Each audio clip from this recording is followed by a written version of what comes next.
Tam musí bývat Pěkné odpoledne. Dovolte mi, abych vás jménem iniciativy Za svobodné vysoké školy přivítala na první z debat pořádaných iniciativou Za svobodné vysoké školy v rámci týdne neklidů, což je týden protestů proti navrhovaným věcným záměrům zákona o vysokých školách a finanční pomoci studentům. Je mi velkou ctí vás přivítat zde v divadle Komedie, které pro dnešní představu poskytlo jak prostor, tak i zázemí. No a nyní mi dovolte, abych řekla pár slov o naší iniciativě. Iniciativa Za svobodné vysoké školy vznikla na konci minulého roku, a to v návaznosti na veřejnou debatu, která proběhla na FAMu a následné demonstrace, kterými jsme chtěli podpořit Radu vysokých škol a Českou konferenci rektorů, která právě projednávala s Ministerstvem školství, mládeže a tělovýchovy naše připomínky a připomínky akademické obce k právě připravovaným reformním zákonům. Cílem naší iniciativy je usilovat o zachování svobodných vysokých škol a jejich samosprávy. Zároveň také chce aktivně bránit tomu, aby byly přijaty právě tyto současné věcné návrhy zákonů, záměry zákonů prosazované Ministerstvem školství a vládou. Během krátké doby se naše iniciativa rozšířila po celé České republice a vlastně její buňky můžete nalézt jak v Brně, v Českých Budějovicích, v Plzni, v Liberci, v Hradci Králové, Ostravě nebo Olomouci.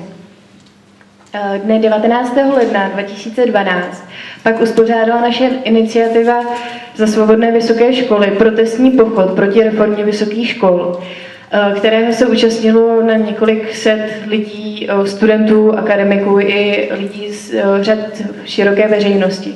Tento pochod navazoval bezprostředně na shromáždění zástupců akademické obce Univerzity Karlovy, kde byla přijata rezoluce členů akademické obce Univerzity Karlovy, ve které akademici varují vládu před schválením a paragrafováním nekvalitních a nebezpečných věcných záměrů zákonů. Shromáždění akademické obce na právnické fakultě se také zavázalo, že pokud tuto výzvu vláda nevyslyší, vyzývá Univerzita Karlova akademické obce všech vysokých škol v České republice k dalším informativním a protestním akcím, které by měly proběhnout nejpozději od tohoto pondělka, tedy od 27. února. V návaznosti na tohoto zmiňovanou rezoluci proběhla na Univerzitě Karlovy v Modré posluchárně v Celetné otevřená debata o možnostech odporu právě proti těmto věcným záměrům zákona, kde se sešlo na 150 studentů a debatovali jsme o tom, co tedy uděláme a jak tedy budeme protestovat. Protože ministr Josef Dobeš označil shromáždění akademické obce velmi nestydatě a jeho rezoluci velmi nestydatě za vyvolávání sociálních nepokojů a následně vlastně nevybíravě pozval představitele akademických senátů a rektory univerzit na kobereček, svolala iniciativa Za svobodné vysoké školy demonstrace pod názvem 3 dny odporu, 3 dny na koberečku. A v těchto dnech vlastně naše iniciativa podporovala naše zástupce z akademických senátů a rektory, aby nepodlehli politickému tlaku, které se na nich snažil pan ministr Dobeš vyvolat. Tak krátce poté potom se konala v únoru, na začátku února, 1. února v Brně, protestní akce, protestní pochod s více než 1000 účastí, zakončený krátkým happeningem před budovou právnické fakulty v Brně a také následnou debatou o vysokoškolských reformách. Do poslední uskutečněnou věcí iniciativy byla tisková konference u příležitosti vydání základního prohlášení iniciativy a u této příležitosti bylo právě natočeno toto video, které jste mohli vidět na začátku. Vlastně toto prohlášení se ostře vymezuje proti připravované reformě vysokých škol a jejím ideovým východiskům. Zároveň nás v tomto odporu podpořilo několik akademiků a osobností veřejného života. Některé z nich jste mohli vidět na zmíněném videu. a některé z nich můžete samozřejmě vidět na našem základním prohlášení a na našich webových stránkách ze Svobodné vysoké školy.cz, kde si můžete přečíst ten seznam a zároveň tam můžete samozřejmě podepsat naše prohlášení. Tak, také v minulých dnech iniciativu za Svobodné vysoké školy podpořily dvě významné organizace, a to je Českomoravská konfederace odborových svazů a Prezidium Herecké asociace, které jednomyslně přijalo usnesení na podporu všech stanovisek iniciativy za Svobodné vysoké školy. No, v současné době iniciativa připravuje protestní týden neklidu. V jehož rámci jste tady i na této debatě. Tento týden neklidu proběhne tedy příští týden od 27. února do 2. března ve většině univerzitních měst po celé České republice. Jeho součástí budou jak tedy přednášky a veřejné debaty, tak i série vlastně výstav, promítání dokumentů a koncertů. Je to opravdu bohatý program, takže se na něj rozhodně můžete těšit a jeho kompletní program si můžete prohlédnout na naší tiskovině, která se jmenuje Neklid a kterou si můžete koupit tady ve vstupu do foaje Divadla Komedie. Za symbolický příspěvek záleží na vás, kolik dáte, ale co se sebere, bude použito na další čísla tohoto velmi důležitého plátku.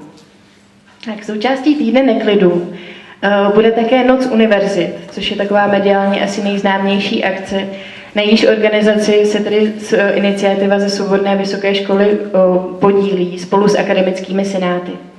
Ta by měla vyvrcholit potom demonstrací proti prosazované reformě vysokých škol, která se uskuteční dopoledne 29. února 2012 v Praze a bude se od náměstí Jana Palacha před úřad vlády. Co je důležité zmínit, že neobhajujeme status quo na vysokých školách. My protestujeme proti současným reformám, proti jejich cílům, proti průběhu přípravy a proti způsobům prosazování těchto věcných záměrů zákonů. Pracovní návrh věcného záměru zákona totiž byl představen na počátku roku 2011 a předtím vlastně neproběhla jakákoliv ideová debata s širší akademickou veřejností. Ministerstvo vlastně naprosto nepodloženě a nekoncepčně začalo zavádět neoliberální reformy, aniž by bylo schopné vysvětlit, k čemu je vysoké školy potřebují. Omezilo se pouze na neustále vykreslování vysokých škol jako zastaralých a neefektivních institucí. Na konkrétní body kritiky se zřejmě dostaneme v různých debatách týdne neklidu. Základní argumenty si však můžete tedy přečíst v naší tiskovině Neklid. Na druhé straně potom přináší základní argumenty o tom, jak se záměry dotýkají samosprávy, studentů nebo kvality vzdělávání, jak se zavádí školné, jak zmíněné zákony zavádí školné a co jsou třeba například takzvaná funkční místa. Dovíte se, že studenti neprotestují jenom proti školnému nebo abstraktním akademickým svobodám, jak často je zmiňováno v médiích. A nyní jsme se tady sešli na debatě o kulturní a vysokoškolské politice. A já bych ráda představila řečníky, kteří přijali naše pozvání. Úplně po pravé straně sedí pan docent Michal Stehlík, je to děkan Filozofické fakulty Univerzity Karlovy, je to docent v oboru historie a pro krátké představení vlastně v letech 2002 a 2003 pracoval na Ministerstvu kultury na referátu Centrální evidence sbírek a od roku 2003 byl náměstkem generálního ředitele Národního muzea. Od roku 2006 je tedy děkanem Filozofické fakulty již v druhém volebním období. Kromě institucionální a osobní podpory studentů a jejich odporu proti nebezpečným návrhům věcných záměrů zákonů se také neustále vrací do svého rodného kraje Dačic a snaží se zvebilgovat místní prostředí.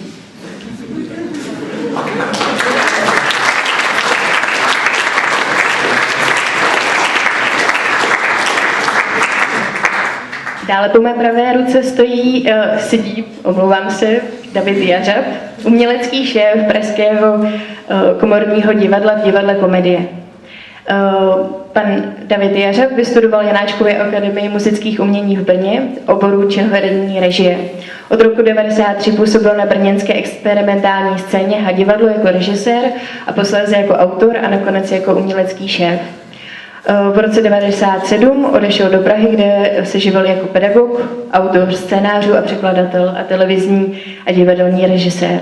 Od roku 2002 je spojen jako režisér a kmenový autor s Pražským komorním divadlem v divadle Komedie a je tedy jeho uměleckým šéfem.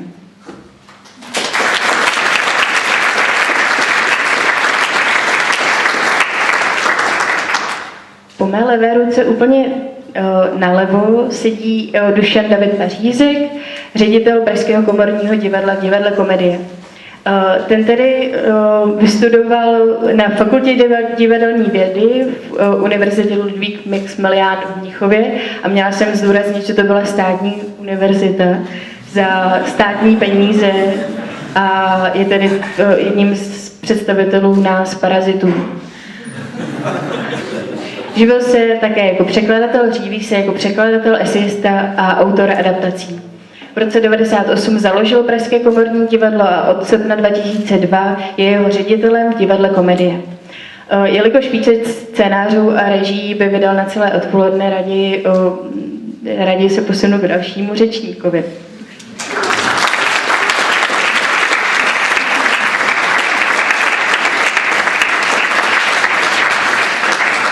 Dalším řečníkem je doktor Jaroslav Anděl. Je to umělecký režisér Centra současného umění DOX. Je autorem četných publikací a výstav moderního a současného umění.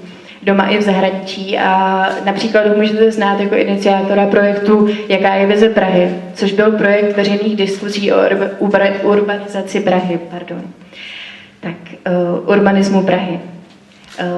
Tento cyklus probíhal v DOXu, v Centru současného umění.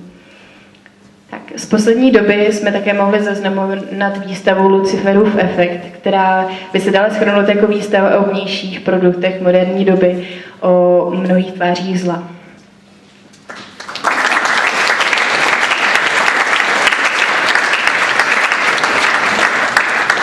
A nyní mi dovolte konečně předat slovo Davidu Jařabovi. Tak děkuji, jenom proč mi mělo být předáno slovo já. Je tak činěno protože bych chtěl předat slovo naopak Martinu Fingrovi. Ale jenom tak drobně uvedu, proč my jsme vlastně chtěli uvést tu debatu ještě nějakým dalším podnětem k zamyšlení. Netvrdím, že to, co jsem vybral, je, řekněme, úplně 100% se shoduje s tou naší situací. Je to už dáno i tím, že ten text je z poloviny 19. století. Přesto bych docela rád, kdybyste měli jaksi na zřeteli, že některé skutečnosti se neustále opakují a naopak přes překotný vývoj, společenský a ekonomický, se nemění k lepšímu. Takže děkuji a poprosím Martina Fingra, jestli bude tak laskav a přečte nám úryvek z knihy Davida Herberta Thoreaua Walden a neb život v lesích, který je věnován právě funkci společnosti a úvahám nad společností a vzděláním.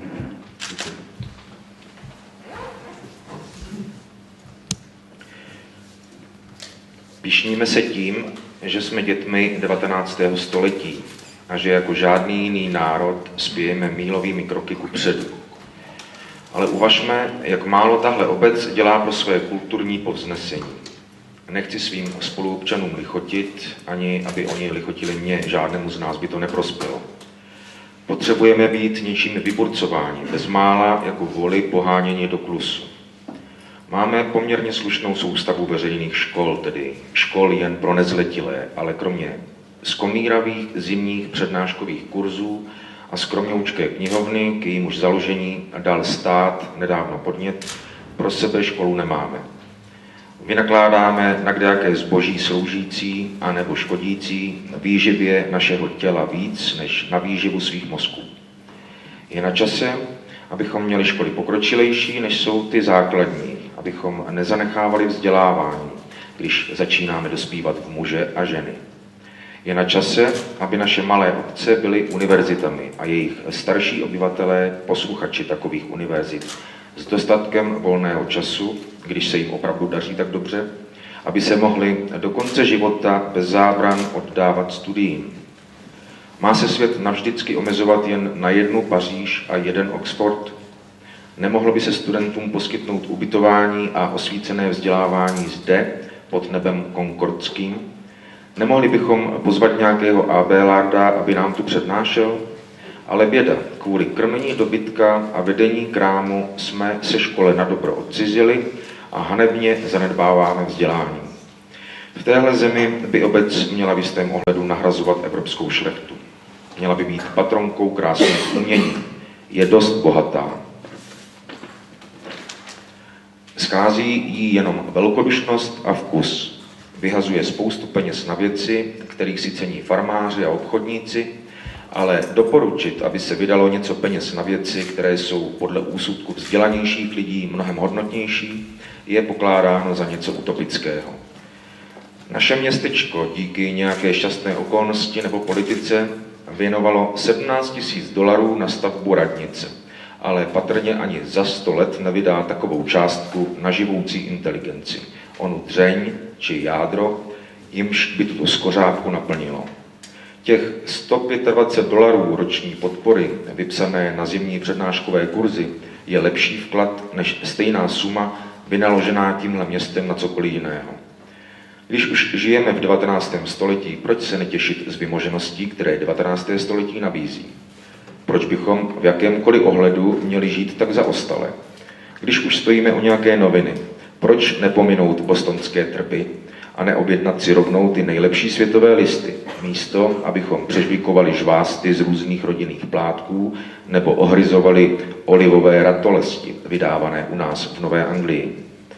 Ať k nám docházejí zprávy všech učených společností, sami už posoudíme, co všechno vědí. Proč máme přenechávat vydavatelským firmám, jako jsou Harper a bratři nebo Reading a spol, aby nám vybírali, co máme číst? Tak jako se šlechtic vytříbeného vkusu obklopuje vším, co přispívá k jeho duchovnímu obzoru, talenty, vtipem, vzdělaností, knihami, obrazy, sochami, hudbou, fyzikálními pomůckami a podobně, tak ať si počíná i obec. Ať se nespokojí s jedním učitelem, pastorem, hrobníkem, farní knihovnou a 3 radními, jen proto, že s nimi naši puritánští předkové protloukli na nehostinném skalisku jednu tuhou zimu. Je v duchu našich zařízení jednat pospolitě a jsem přesvědčen, že tak jako naše podmínky jsou příznivější, tak i naše prostředky jsou bohatší než ony šlechticovi. Nová Anglie si může pozvat všechny moudré muže, co jich svět má, aby přišli a učili ji. A mohla by jim být na nějaký čas dobrou hostitelkou a vůbec by nemusela zůstat zaostalá. Tohle je ta mimořádná, ta neveřejná škola, kterou chceme. Místo šlechticů spoléhejme na šlechetné obce šlechetných občanů. Je-li to nutné, obejděme se bez jednoho mostu přes řeku, i když si trochu zajdeme. A skleňme aspoň jeden oblouk přes temnější propast nevědomosti, která nás obklopuje.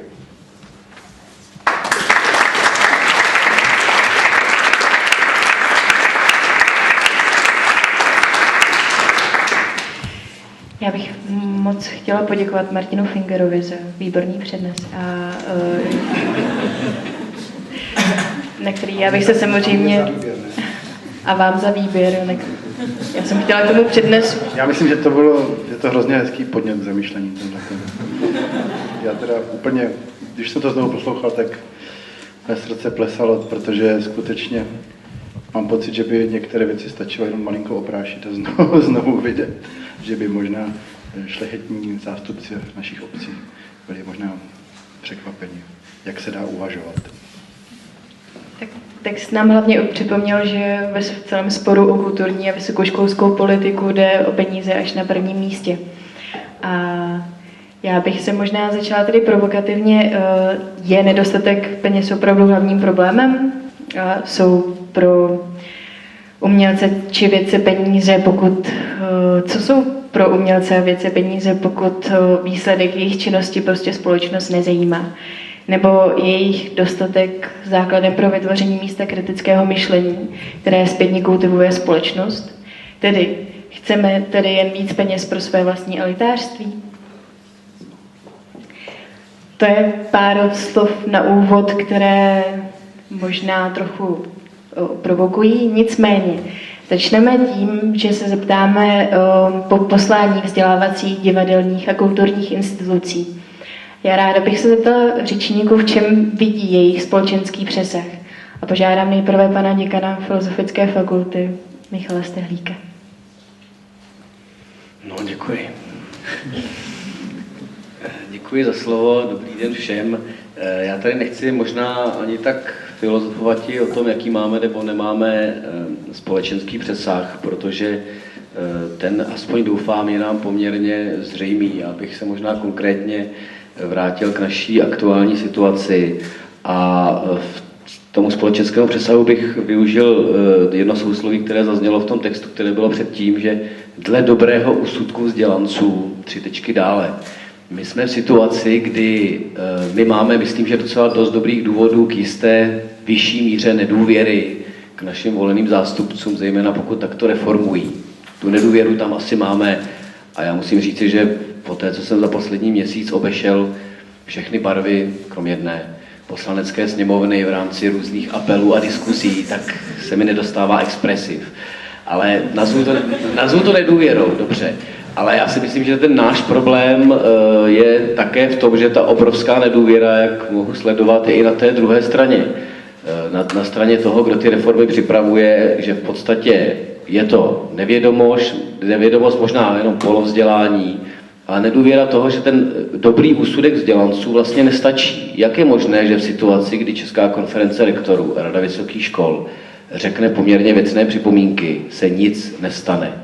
Tady někdo prostě primárně nechápe tu roli, kterou má vzdělání nebo má kulturní přesah kulturních institucí, protože buď nechce, což je možná 80% podle mých posledních zkušeností, ale pořád je tam těch 20, že to prostě neví.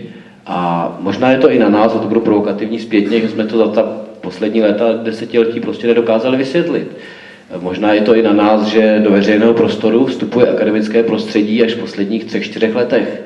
Já si nevšímám, že by v 90. letech akademická půda dokázala říct si k tomu, co se tady dělo, něco výraznějšího. To je i na nás zpětně a možná v logice té generace, která přišla až teď v rámci studentů, je to logické. Ale myslím si, že ten náš přesah jsme také nedokázali vysvětlit. Samotná spole je v tom, že je nutné ho vysvětlovat. To je už otázka úrovně toho, kdo nás poslouchá nebo poslouchat chce. Takže na tu otázku, ať je jakkoliv provokativně a měla v sobě množství otázek, mám jenom jistou míru skepse, že je to na dlouhé vysvětlování a to vysvětlování, bohužel, o tom jsem přesvědčen, jakkoliv nejsem z podstaty radikál, to vysvětlování teď musí začít nějakým radikálním ne. Jak je možné, že se nemluví s rektory a mluví se teprve ve chvíli, kdy půjde několik set lidí před úřad vlády? To si myslím, že je zásadní v tom, že tu roli musíme umět za prvé vysvětlit, ale za druhé musíme tak trošku jako zastavit mírným šokem, že už je potřeba tu diskuzi opravdu vést. To je jenom na začátek. Já děkuji. Požádám pana doktora Anděla, aby se vyjádřil. No, já budu možná taky trochu provokativní a navážu na to, čím jste začala, jestli je to otázka peněz nebo čeho. Já jsem nedávno četl v Lidových novinách rozhovor s Petrem Kratochvílem, kde mě zaujala tato pasáž. Budu citovat. Když jsem za ním přišel, je to tedy jeho vzpomínka na setkání s bývalým předsedou vlády Miroslavem Topolánkem. Když jsem za ním přišel s dokumenty o problematice divadelních grantů, snažil jsem se mu vysvětlit, že mi nejde o peníze, ale o princip podpory umění v tomhle státě. Že nám chybí divadelní kategorie, zásadní pravidla i jasná kulturní politika. Řekl mi tehdy, ahoj čur, 3 tečky, podívej se, jak jsem zhubnul. Co to je, to nebudu číst, vole, kolik chceš, cože? Ty nechceš prachy, jaký principy, vole, ale na to se vyser.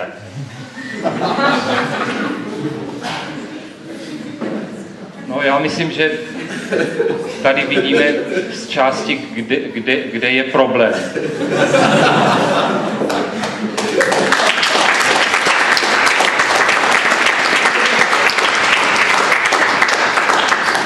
Proto jsme se rozhodli v Centru současného umění DOX dělat už před nějakou dobou veřejné debaty. A jaká je vize Prahy, mimochodem, vy jste mluvila v minulém čase, ale ta probíhá docela nedávno, byla beseda s naším primátorem, kde bylo nabito a bude to dále pokračovat.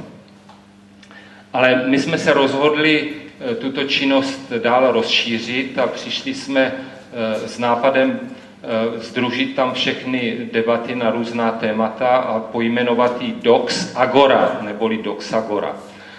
Proč to děláme? Protože vlastně jsme přišli k závěru, že v naší společnosti něco takového chybí. Protože ty instituce, které tuto roli mají plnit, ji neplní.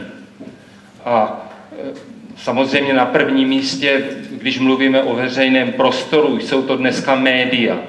Ale vidíme, jak média vypadají, a to bohužel nejenom u nás. U nás je to naprostá zoufalá bída. Lidé médiím už nevěří dneska, protože vědí, že jsou zaplaceny zájmovými skupinami, které manipulují veřejným míněním. Já jsem byl nedávno v Karlsruhe v instituci, která se jmenuje ZKM, Centrum pro umění a nová média, s tím, abychom s nimi spolupracovali. A tam rektorem školy, která je součástí celého toho komplexu, je významný německý filozof Peter Sloterdijk. Já jsem tam byl z části, abych ho oslovil k účasti na té Doxagoře a on začal mluvit o tom, že vlastně oni dělají něco podobného. Oni začali loni dělat takový cyklus, který se jmenuje Profesionalizovaný občan. Začali malou přednáškou někde v knihovně a to mělo obrovský ohlas, takže teď to dělají v muzeu, kde se může až 1000 lidí k tomu shromáždit. A on k tomu jako filozof samozřejmě měl zajímavý komentář a řekl, citoval Schillera, který na konci 18. století měl koncept divadla jako zásadní instituce, která vychovává občanskou společnost. On Sloterdijk k tomu poznamenal, že dnes více a víc k této roli směřují muzea.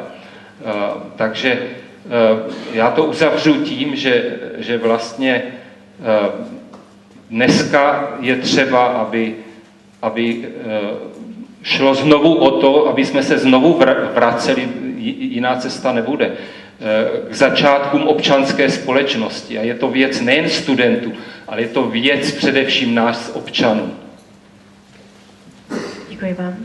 A poprosím pana Pařízka, aby se také vyjádřil. Však tady je mikrofon.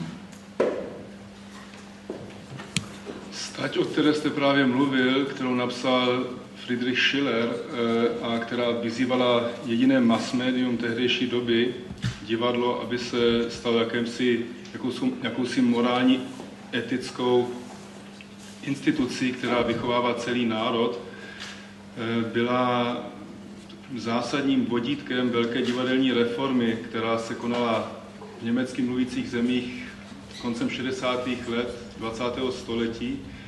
Není asi náhoda, že to bylo období velkých studentských nepokojů a takzvané mimoparlamentární opozice, která skutečně změnila politické poměry nejenom v Německu, ale v celé tehdejší Evropě.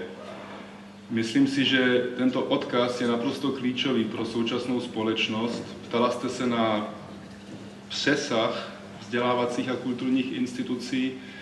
Mohu mluvit jenom o konkrétním příkladu, který nejlépe znám, o naší snaze, kterou jsme tady v tomto divadle realizovali v posledních několika letech.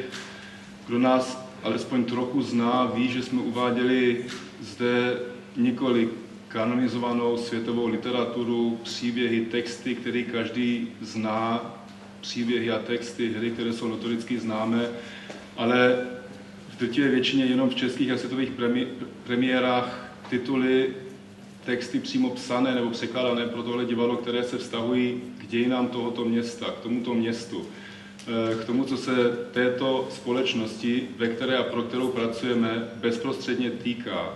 Do jisté míry to byla naše skromná snaha, naše upřímná snaha, jejíž výsledky musí posuzovat jiní, o to, aby se jakési společenské fórum, ve kterém se občansky angažovaná společnost může scházet, vytvořilo.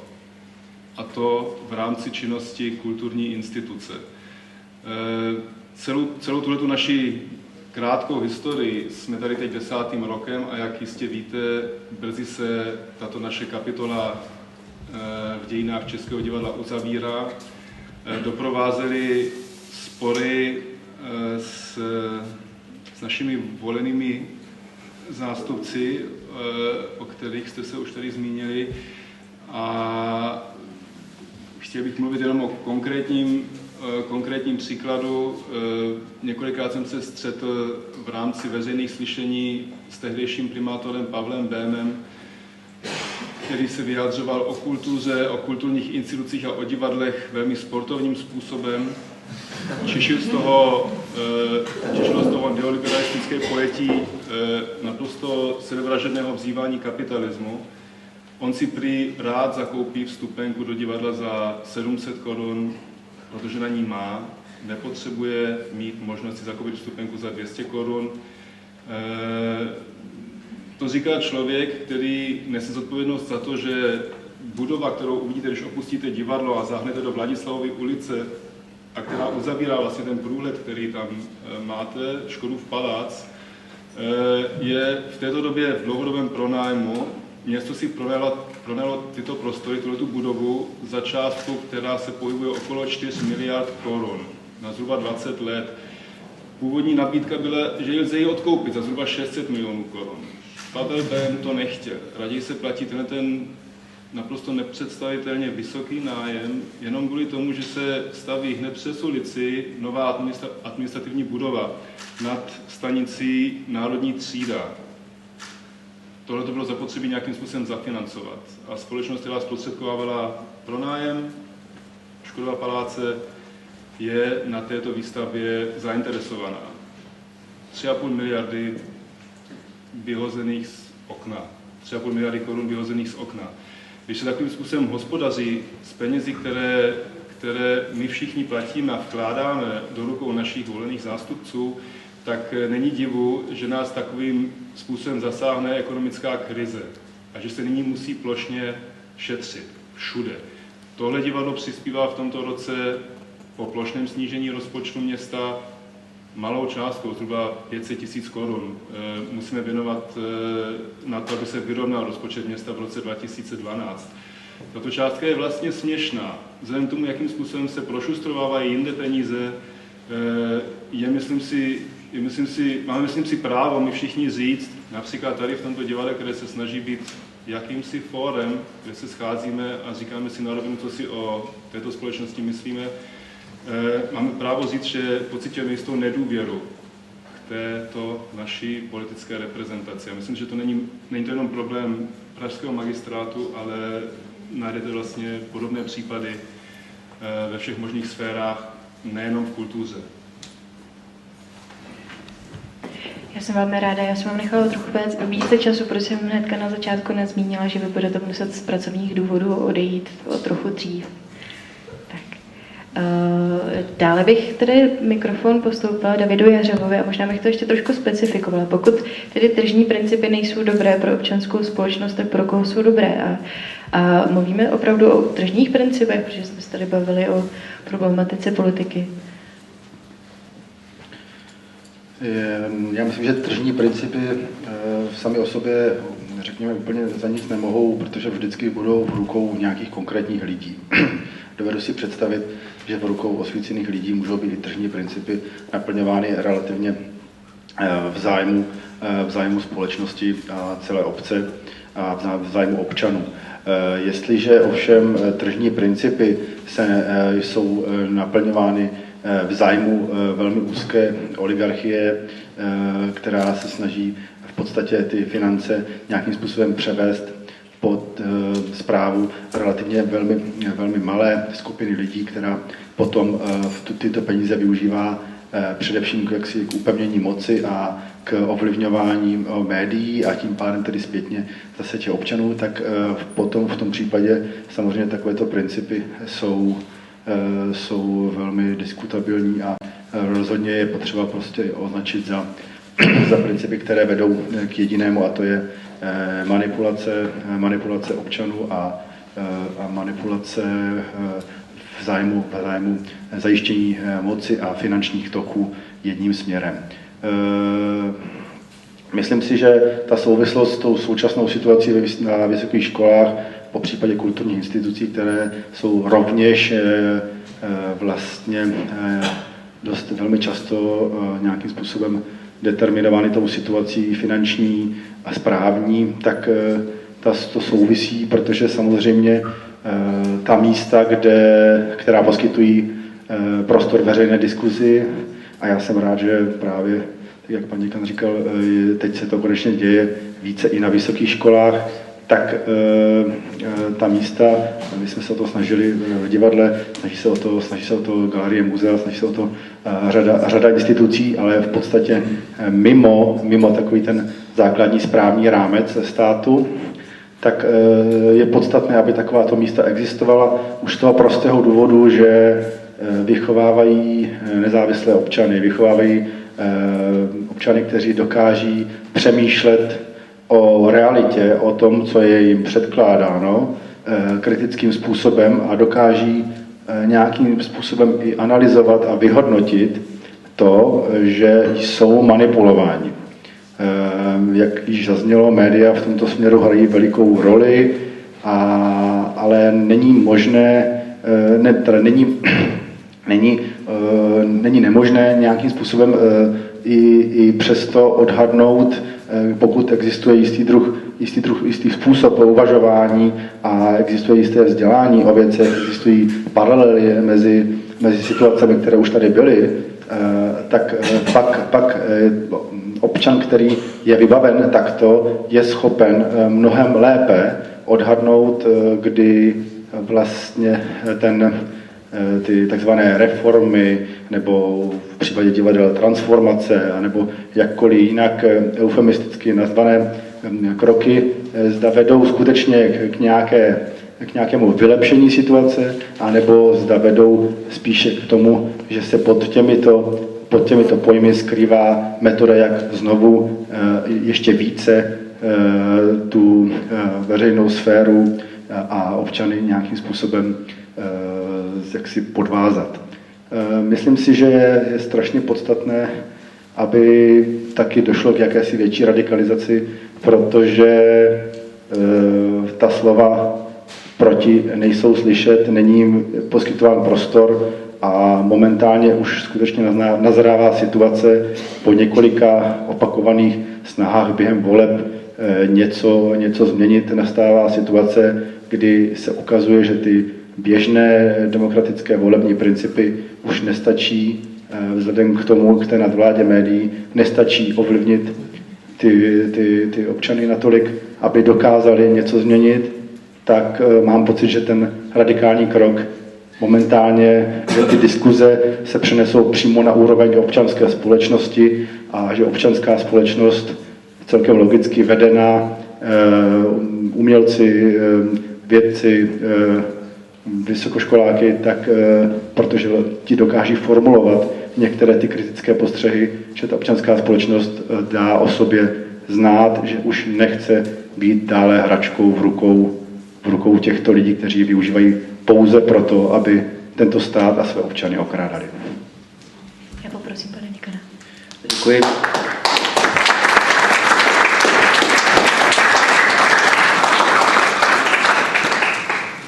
Děkuji za slovo. Mě jenom v těch minulých příspěvcích vlastně napadlo takové trojí srovnání tří světů, které by bylo dáno nahlédnout. a končí to vlastně námi a tou akademickou samosprávou. Tady několikrát padlo slovo, jak se ty finance spravují, jak se ty instituce spravují, kdo je má spravovat, jaká má politika na ně dosah. Když vezmu ty 3 příklady od toho v uvozovkách nejsmutnějšího, tak pod státem funguje x příspěvkových organizací v kultuře. To je prostě realita, kterou máme. A co se mohlo nahlédnout od dob působení v Národním muzeu až po dnešek, míra politizace vlivu konkrétního ministra, jak se vyspí na to, jak Národní galerie či další budou nebo nebudou mít své vedení, je opravdu mimořádná a zhoršující se. To je prostě čistý příklad, který jsem zažil u několika konkrétních špatně vyspalých ministrů v rámci řešení této kulturní instituce. Ostatně já myslím, že srovnávat tuto instituci a její funkčnost a dosah právě třeba s DOXem a s dalšími, kteří fungují na trošku jiném principu, je asi zbytečné. Tak to je ten příklad, který máme jeden toho přímého dosahu. Pořád to směruje k těm argumentům, že ve chvíli, kdy k nám jako k vysokým školám se bude mluvit, tak to příměji, že budeme funkčnější. Tak to je ten příklad, který myslím, že je přímý a nefunkční. Druhý zaklínadlem veřejnoprávnosti jsou naše 2 úžasná veřejnoprávní média. Česká televize, Český rozhlas v rámci veřejnoprávní správy, to znamená, je tam rada vždy konkrétního daného orgánu a já mám za sebou v něčem překvapivě smutnou, teda musím říct si, půlroční zkušenost v radě Českého rozhlasu, ještě aktuálně jako člen. A musím říci, že míra politických telefonátů, ať už od volby ředitele po konkrétní personální záležitosti ve veřejnoprávním médiu, je překvapivá i z toho, jak vidíme, jak je to špatně. To znamená, ani takovéto pseudoveřejnoprávnictví, kdy nominují občanské společnosti, ale stejně volí sněmovna, nezabrání tomu, že ten přímý tlak je v podstatě dobře vykonáván přes někoho. A teď zpátky jsme v konkrétním návrhu, v uvozovkách téměř posledního prostředí, kterým jsou vysoké školy, které jsou samosprávné. A to je to slovo, které je asi zásadní. Představa, že ten klíč a ta mantra té změny má být v tom, že jsme nefunkční a uzavření a někdo jiný k nám musí mluvit o tom světě, jak je to venku za těmi zdmi a jak nás bude spolu řídit, nikoli řídit, jak říkají, je v podstatě těmito několika doklady, aspoň z mé zkušenosti, jako jednoznačně popřena. Já si nemyslím, že tento externí vstup, který je zejména v kombinaci špatně se spravujete, ta rada s těmi několika politiky a dobrými biznismeny vám poradí, jak vychovávat toho absolventa správně, to v podstatě fungovat nebude. Bude to jenom další dosah, to slovo znevolnění je možná silné, ale reálné, toho, že končí, pokud toto projde, poslední prostředí, jak jsem to v těch příkladech říkal, které by tady mělo šanci nějakým způsobem stále ještě relativně svobodně, pokud nebude opravdu na soukromém základě, bude si říkat, co chce, v rámci veřejného zájmu státu fungovat. Jsme na jisté hranici a myslím si, že pokud tyto návrhy by prošly, tak v podstatě můžeme hovořit o konci a začneme od toho základu občanské společnosti, což nemusí být i špatné, ale pořád bych si ještě zkusil ubránit tohle poslední místo. Děkuji.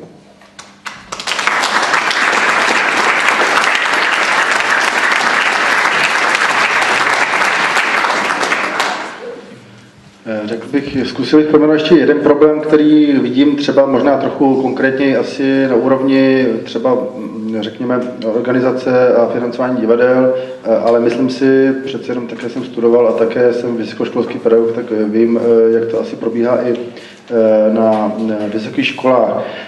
Je tady problém ten, že ne zdaleka vše momentálně je na vysokých školách v pořádku, ne všechno je naprosto kvalitní, není tady jaksi ta současná snaha, není snahou uhájit status quo, tak stejně vlastně bráníme-li se některým změnám a takzvaným transformacím neboli často i likvidacím pod transformacemi se skrývajícími třeba v té sféře financování divadel, tak to neznamená, že ten současný stav je stavem v pořádku.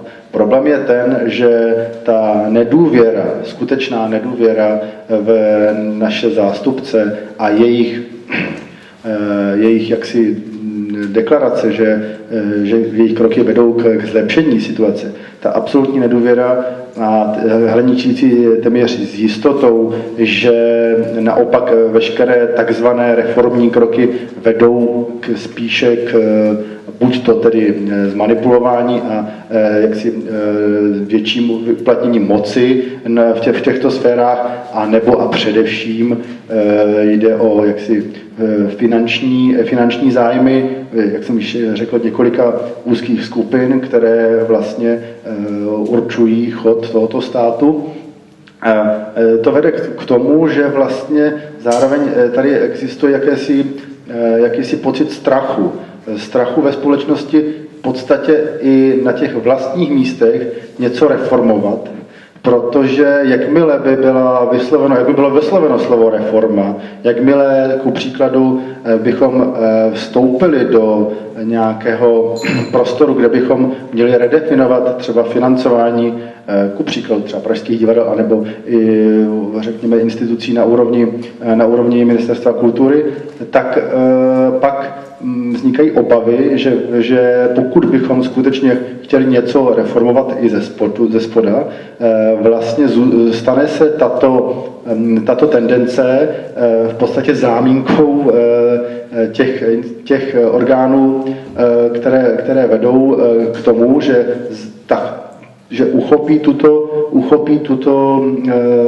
tuto snahu reformovat a znovu definovat, některé věci posunout je dál, ale k účelu opět likvidačním, čili proto se i na mnoha místech a podle mě i stejně tak na vysokých školách, tak stejně tak v tom divadelním systému, jak si zabetonovali alespoň nějaké stávající rozložení financí a sil, a nedochází k té proměně, která by byla velmi zdravá, a proto možná taky ten systém není příliš ideální, ale vzniká tady veliká obava a strach cokoliv vlastně posouvat dál, protože jakýkoliv další krok je v podstatě bude záminkou pro likvidaci nebo přetvoření tohoto prostředí v prostředí, které bude tomuto vládnoucímu systému daleko blížší. Čili nebude tam prostor pro žádný jaksi kritický názor. Čili bohužel ta situace je trošku jaksi patová, nemáme co bránit, ale zároveň prostě musíme asi už v tuto chvíli učinit nějaké kroky a jít do určitého střetu, do určitého souboje, alespoň i s tím rizikem, že přijdeme i o to, co teď trochu máme, aspoň, ale v tuto chvíli vlastně ta nivelizace těch věcí jaksi probíhá pořád a v tom čase, čili ta situace se stále zhoršuje tak jako tak, takže nám v tuto chvíli už nic jiného nezbývá. Možná je to ta dobrá zpráva, že proces vnitřního zahnívání natolik postoupil, že už nám momentálně nezbývá nic jiného, než začít s nějakou resuscitací, byť to dopadne jakkoliv.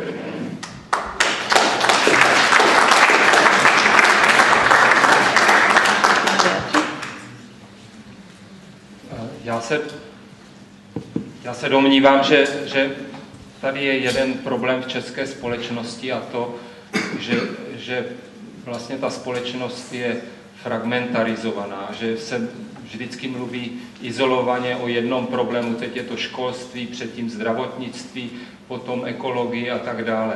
A to je způsob, jak samozřejmě to umožňuje těm silám, o kterých jsme mluvili, ty, kteří mají moc, ty, kteří tahají za ty drátky z pozadí, celou věc zvládnout, zmanipulovat. A tady je třeba si uvědomit, že ty zájmy jsou zde společné, protože je třeba se zamyslet nad tím, k čemu vlastně tahle ta země směřuje. Když si podíváte na ty základní strukturální, třeba když budeme mluvit o financování, tak když si srovnáte tyto sféry, které jsou velmi důležité pro budoucnost téhle země v globální ekonomii, jako je právě vzdělávání, výzkum a kultura, tak zjistíte, že tato země prostě zaostává za těmi ukazateli zemí OECD. Jo, to jako můžeme si říkat konkrétní čísla, tady mám číslo podle poslední zprávy OECD, Česká republika dává na vzdělávání 4,5% HDP, průměr vyspělých zemí je přitom 6,1%. Když budeme mluvit o kolik dává na kulturu, bude to v podobném poměru nižší. A když se mluví o výzkumu, je to zase podobně. Takže tahle ta země vlastně se připravuje o svoji budoucnost. Tady se jedná o to, budeme chtít teda opravdu, když se mluví o tom, že žijeme v nějaké třetí revoluci v postindustriální společnosti, která je založena na vzdělání, kdy vlastně celý ten trend směřuje k tomu, že se stáváme jakousi montovnou pro globální svět, a to montovnou, která je jenom dočasná. Samozřejmě, protože vždycky se najdou v tom globálním světě levnější pracovní síly, takže je to vlastně velmi krátkodobá politika, která se prosazuje na vládní úrovni. A je třeba, aby si lidi, občané téhle země uvědomili, co je čeká v tomhle světě, co čeká naše děti. To je ta otázka. Pokud se nebude takto formulovat a takto diskutovat v české společnosti, tak vám garantuju, že tak už to média prezentují tuto akci, ano, studenti demonstrují. Vysokoškolští profesoři protestují proti omezování našich svobod. Ale jak to vnímají občané? Ano, to je jejich problém. Takže já si myslím, nad tímhle je třeba se opravdu zamyslet a něco v tom směru dělat.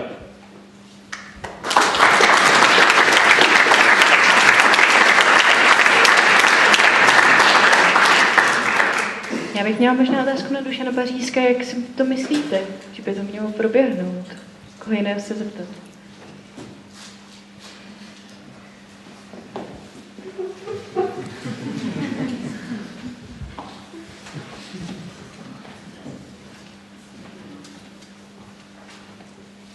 Jsem se zmínil o několika leté rozepři, kterou jsme vedli nejenom s Pavlem Bémem, ale i s jinými představiteli pražské ODS, která tomuto městu velmi šikovně vládne přes desetiletí. Dostal jsem se několikrát do situace, ve které mě vyzval magistrát, abych se stal členem jakéhosi poradního sboru nebo grémie, které má rozhodovat o tom, komu se bude přidělovat šance působit v nějaké kulturní instituci, nebo měl jsem pomáhat při uvažování o budoucích pravidlech, o nové podobě kulturní politiky tohoto města.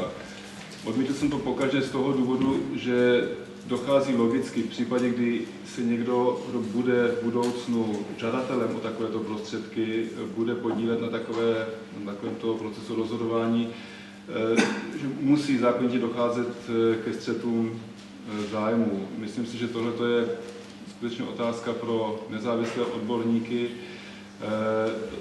Lobbying, který jsem já zažil na magistrátě, který jsem zažil já při jednáních, ke kterým nás přizval magistrát mnohokrát, abychom se vyjadřovali k problematice kulturní politiky tohoto města. Tlaky, o kterých jsem se zmínil, byly extrémní a myslím si, že se asi už nestane, že bych zažil já v tomto městě jakousi kulturní politiku nebo vizi kulturní politiky, která přežije jedno volební období. To se tady ani jednou nestalo. Myslím si, že to souvisí s tím, že těchto tlaků a zájmových skupin je tolik, že nějaké jednoduché řešení této situace neexistuje. Já si myslím, že by se měli asi vyjadřovat profesionálové, praktikující profesionálové k takovýmto otázkám. Rozhodně by jim neměli mít ale právo něco rozřešit, zásadně ovlivnit. Tak já bych mohl jenom přispět jakýmsi svým hodnocením situace. Neměl bych nikdy rozhodovat jako praktikující divadelník o tom, jak bude vypadat kulturní politika tohoto města. Odpověď nemám. Souhlasíte s tím, že by vždycky měli jako rozhodovat nezávislí odborníci, protože tady už došlo k tomu, že vlastně, nebo tematizovali jsme to, že k tomu střetu zájmu vždycky probíhá a neměli by tady jako umělci a spolu ještě s lidmi, kteří řeší problémy aktuální vysokoškolské politiky, být další zájmovou skupinou, která by získala na tom nějakým způsobem podíl a ovlivnilo to. Jestli se moc nedepolitizujeme ten náš jakoby problém a potom nenarážíme na to, že vlastně zde není relevantní odpověď a není tady ani tendence k tomu nás slyšet a slyšet naše názory. Tak já bych to vzala zase od pana Díka. Já zase klasicky odpovím něco trošku jiného. Mě napadly za poslední čtvrthodinku té diskuze asi tři nesourodé myšlenky. Jednak ohledně vydávání těch financí, o kterých se rozhoduje. Že bohužel jsme v situaci, kdy na rozdíl od autora z toho úžasného 19. století, který vyzývá k tomu, že jeden most se třeba nemá postavit, protože si zajdeme, ale investujeme do vzdělání. Tak nám ty mosty stojí, ale těsně postavíme druhý, aby se utratily finance, které je potřeba pro ty stavitele mostu, nikoliv pro to vzdělání. Tak to je jeden postřeh v rámci rozdělování těch mála prostředků, které máme. A pokud jde o řešení té situace, rozhodování, odborníci, neodborníci, já bych se hrozivě a za poslední 2 měsíce toho zneužívá ministerstvo školství, bránil pojmu zájmová skupina. Ve chvíli, kdy je potřeba kohokoliv dostat někam do defenzívy, tak se definuje, že zájmová skupina vysokých škol, akademiků a studentů prosazuje svůj partikulární zájem.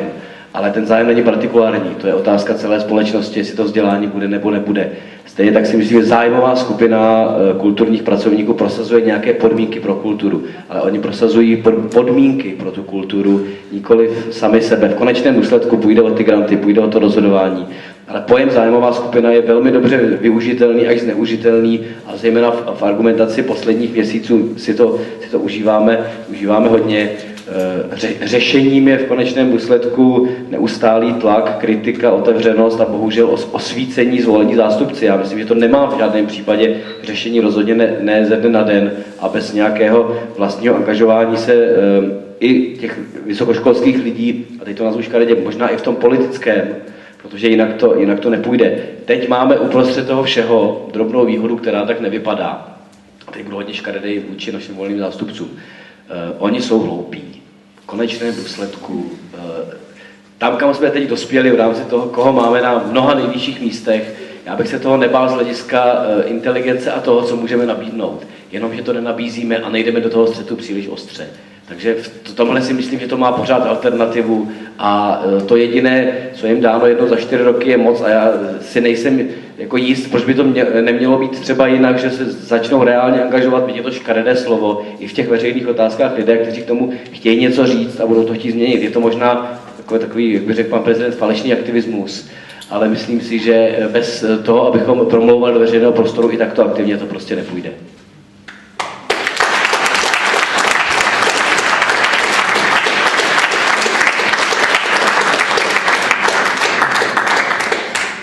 Já myslím, že to je právě ta otázka, která nás teď jakoby nějakým způsobem pálí, jestli vlastně bude možné vychovávat na vysokých školách v podstatě lidi, kteří budou ochotní a schopni něco takového nabídnout nám nějakou alternativu do budoucna.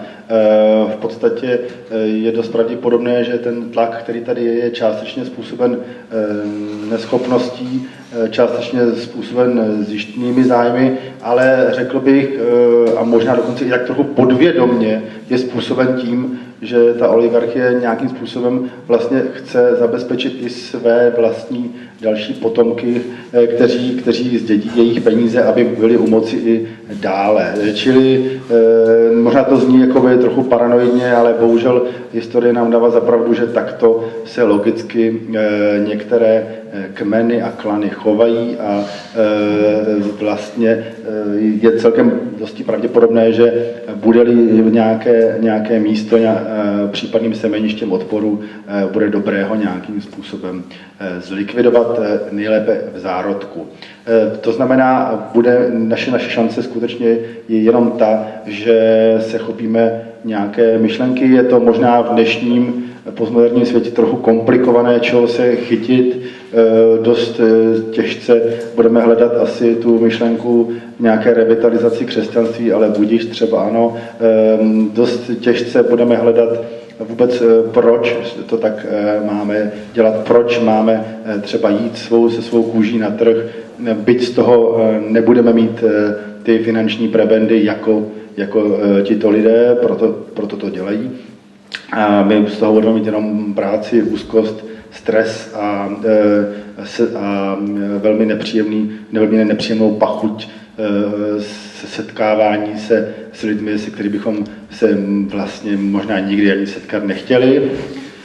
Tak přesto všechno si myslím, že je nutné znovu nějakým způsobem nastolit nějaké ideologické uvažování, teď už nemyslím ideologické v tom starém slova smyslu, řekněme 19. a 20. století, ale je potřeba si stanovit nějakou novou ideologii, která souvisí s tím, že skutečně budeme chtít, aby ten náš život, aby naše občanská společnost přece jenom měla nějakou podobu, nějakou úroveň, třeba si definovat, co je tedy pro nás nějaké štěstí nebo něco, čeho chceme dosáhnout a s tím do toho jít a pro tohle něco obětovat. Sám tedy trochu tápu, co by to mělo být, čeho bychom si měli třeba z historie nějakým způsobem chopit, speciálně tady v tomhletom sekulárním státě, který vlastně tak trošku vidí ironicky všechny svoje zdroje a všechny svoje vzory, čili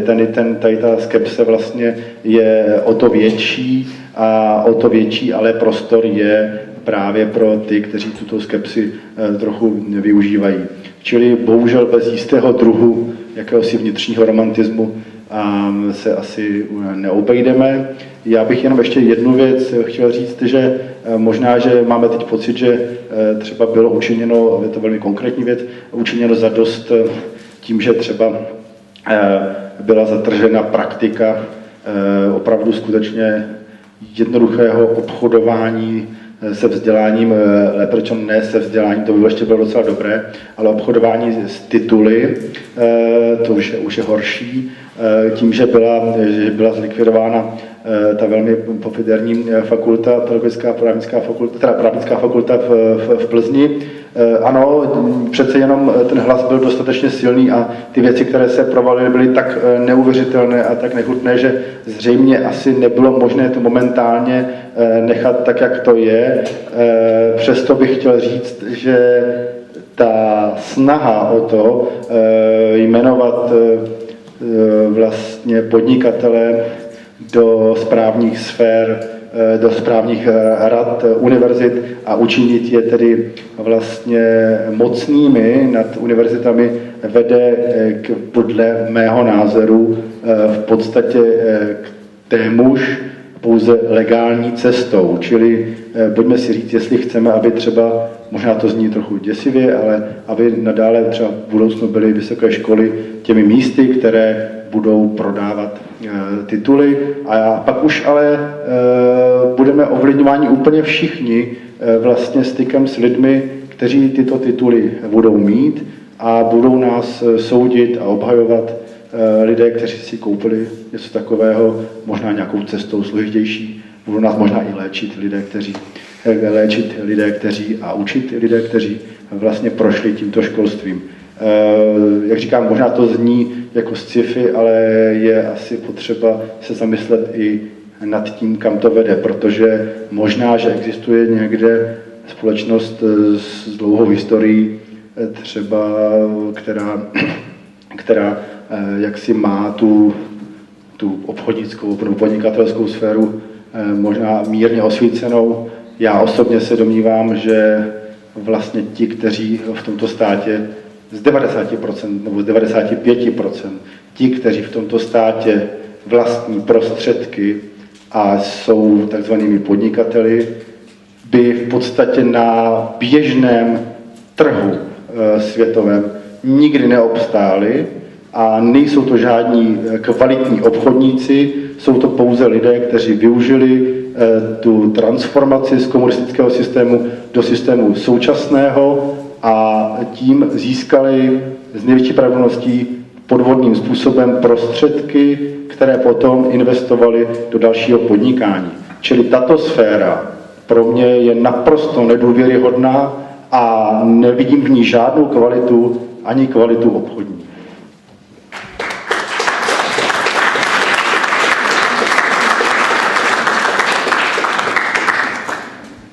Já mám dojem, že tady trošku se směšují dvě úrovně problémů, které je třeba rozlišit. A na jedné straně je to diskuze o neoliberální ekonomii a politice, která dnes probíhá na celém světě. Ty důvody jsou zřejmé, není je třeba komentovat. Ale potom je tady další diskuze, že systém, který tu máme, se vlastně často realizuje kriminálními prostředky. To, co se nazývá korupcí, je často čistý organizovaný zločin. A my si to necháme líbit. A to je, myslím, první krok, abychom si toto nenechali líbit, protože uvědomte si, jenom to, co se teď dozvídáme, co se dělo v dopravním podniku, kde stovky milionů korun lítali jeden za druhým na různý problematický projekty. Často u těchto projektů je 20 až 50% korupce, různý poplatky, úplatky a podobně.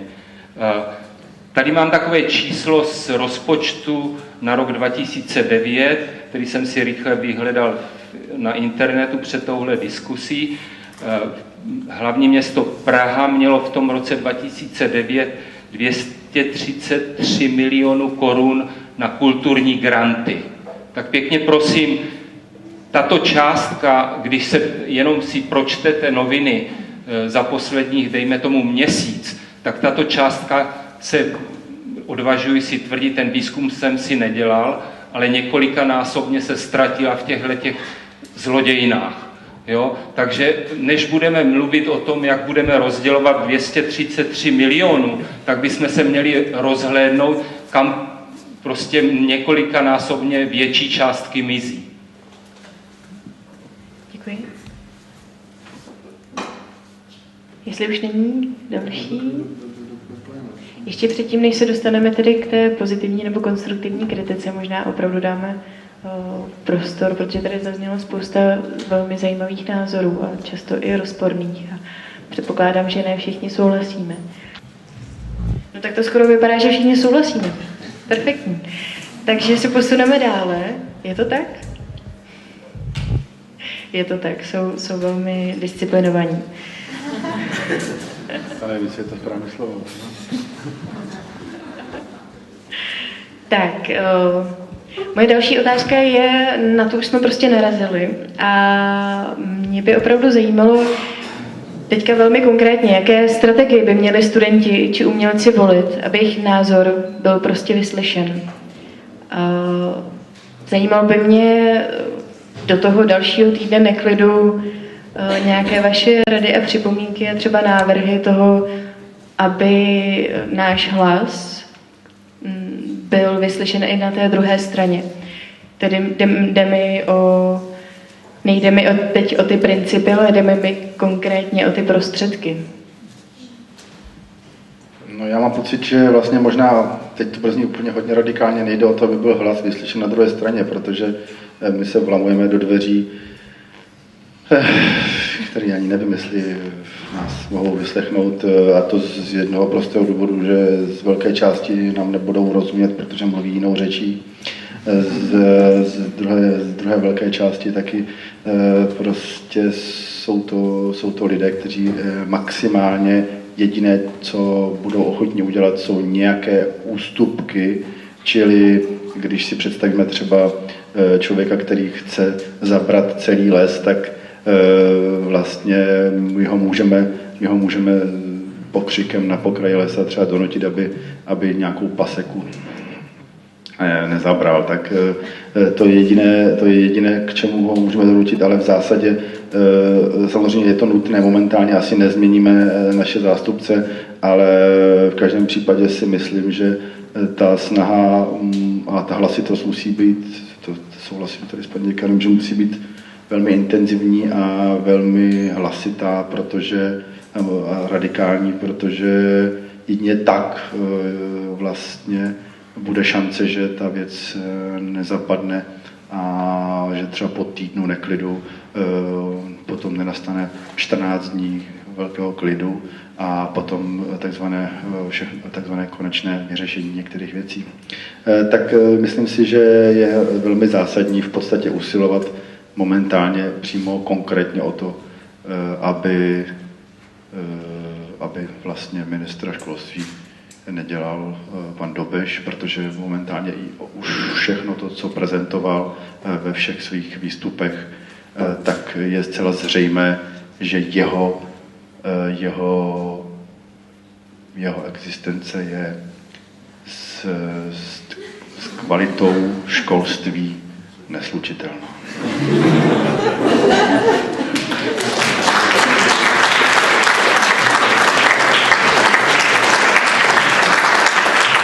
Bych možná doplnila, je to o Dobešovi a dám slovo panu děkanovi. Já jsem na to chtěl právě navázat jistou skepsí, byť naprosto souhlasím s hodnocením oné osoby na daném křesle, ale zase ze zkušenosti, zejména teda v toho posledního měsíce a jisté snahy vysvětlovat nevysvětlitelné, tak teď to řeknu úplně otevřeně, pokud z nejvyšších pater Občanské demokratické strany zaznívá v rámci velmi technokratického pohledu na svět základní teze, na které jsme se vždycky dobrali, pokud šlo o tu zásadní paseku, kterou byly ty svobody a rady, které jako jsme diskuzi směrovali, tak ta základní teze byla až mrazivá ve smyslu, ta reforma je skvěle připravená a tenhle ministr nám to zkazí tím, že je neschopný.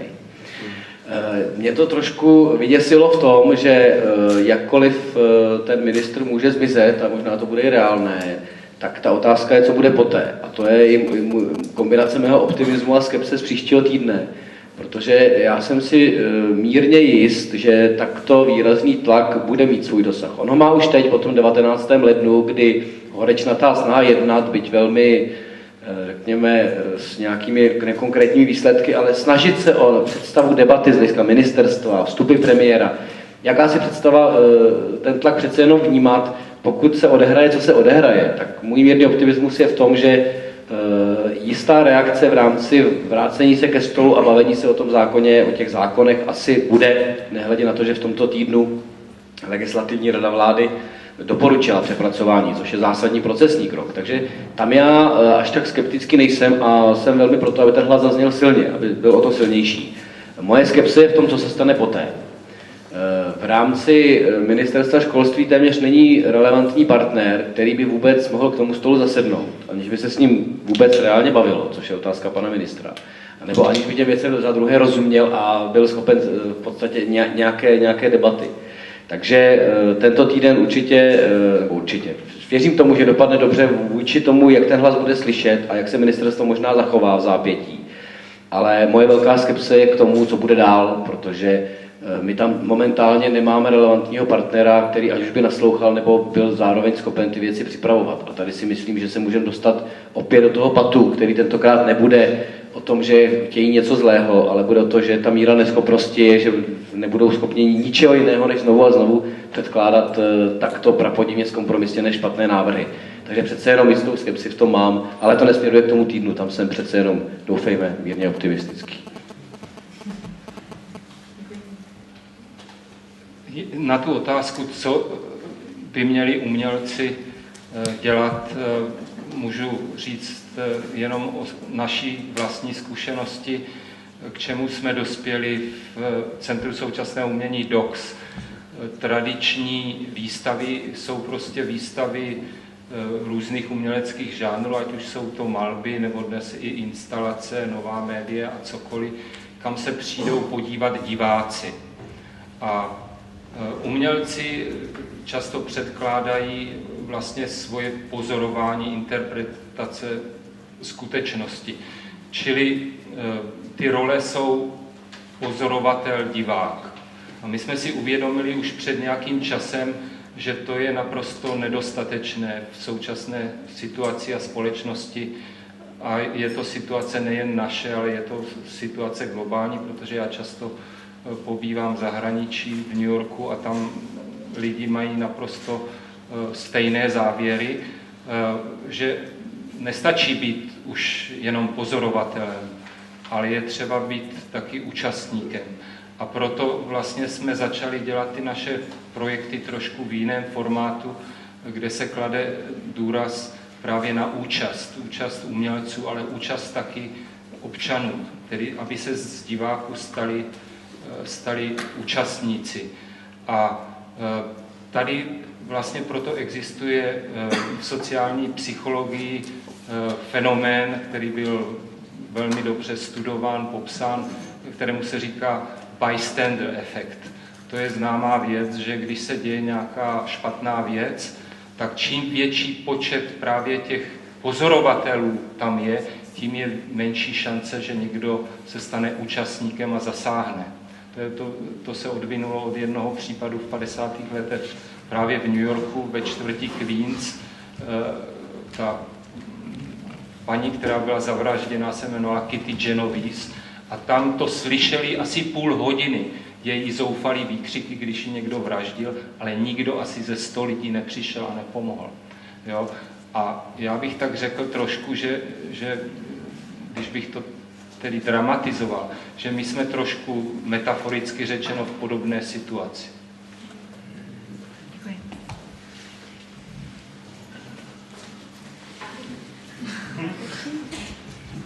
Tak já dám opět prostor po druhé publiku, aby směřovala na naše řečníky své dotazy.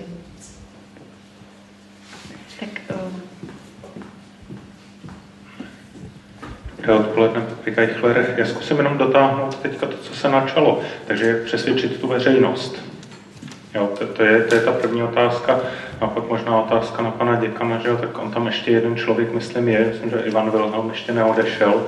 Tak si představte tu hrůzu a děs, jak za měsíc budete na ministerstvu jednat za Ivanem Wilhelmem a jestli emeritní rektor bude protestovat proti rektorovi a naopak.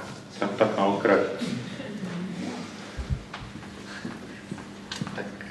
Já se asi vyjádřím. Ta druhá část je trošku těžší. V rámci emeritního rektora na pozici náměstka pro vysoké školy řeknu asi dvě relativně upřímné teze. Tato osoba je zatím v rámci protestů a naší kritiky trošku z někdejší úcty obcházena. A není na něj kladeno to velmi kritické oko, které schytává odbor vysokých škol, Vena jako Nantl nebo naopak pan ministr.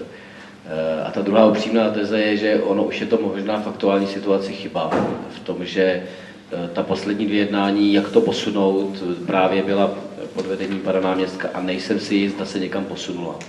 To znamená, stejně tak si nejsem jist, zda ten krok poté bude pozitivní pro reálnou reformu, a to tady bychom ji potřebovali. Takže jsem velmi skeptický z této role.